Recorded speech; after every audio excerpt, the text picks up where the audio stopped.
story from the Mahabharata. It's an epic. Bhishma Pitamaha is lying on a bed of arrows. He's lying on a bed of arrows.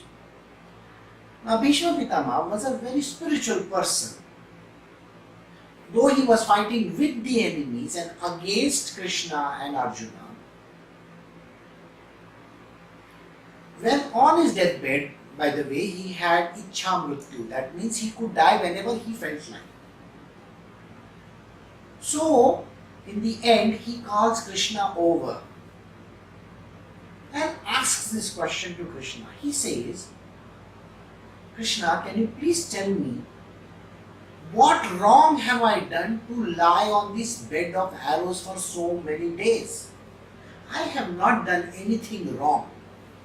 So Krishna says, you are such a great person. You remember all your past lives, isn't it? So Bhishma says, yes, I do remember all my past lives. So Krishna says, do you recollect a life when you were a king of a particular country? And Bhishma says, yes, I do recollect that. Do you remember on this day you were going through the jungle? And Bhishma says, yes, of course I remember that. Do you remember what happened when you came across a dune, a particular place?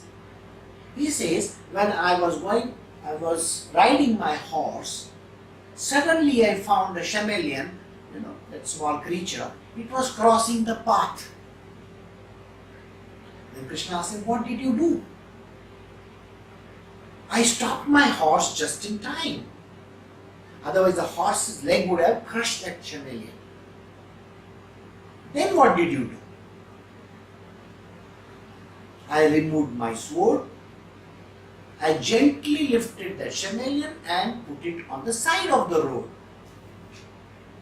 Krishna says, that is the reason why you are suffering today. He says, what are you talking? I saved the chameleon and you are telling me because I saved the chameleon, I should suffer like this? Krishna says to him, do you know what happened to the chameleon after that? You dropped it on a cactus plant. And you know cacti? You know the cactus, how it is? It has got those multiple thorns. Just imagine a creature falling on the thorns. Doesn't it look like exactly how Bhishma Pitamaha is lying over those bed of arrows? At that point in time, the right and the wrong thing came into the picture. Immediately, Bhishma Pitamaha said, but don't you think I was doing good to that creature? I was trying to save him from getting crushed under my horse's hooves.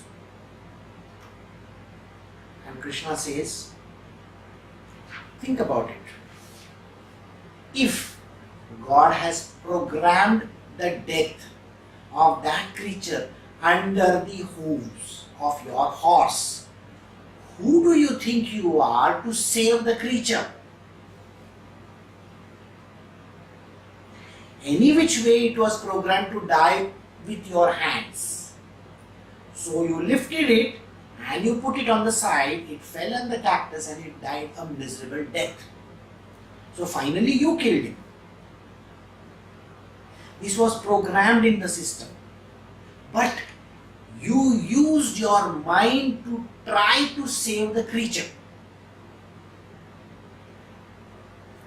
This is a very, very difficult lesson for anybody to understand. Please.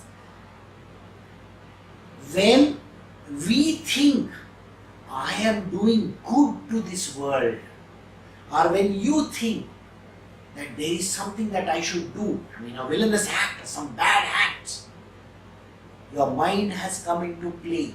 Naturally occurring actions which do not involve thought process, do not incur karma. But the moment you start thinking that this is good or this is bad, this is right or this is wrong, you have incurred karma.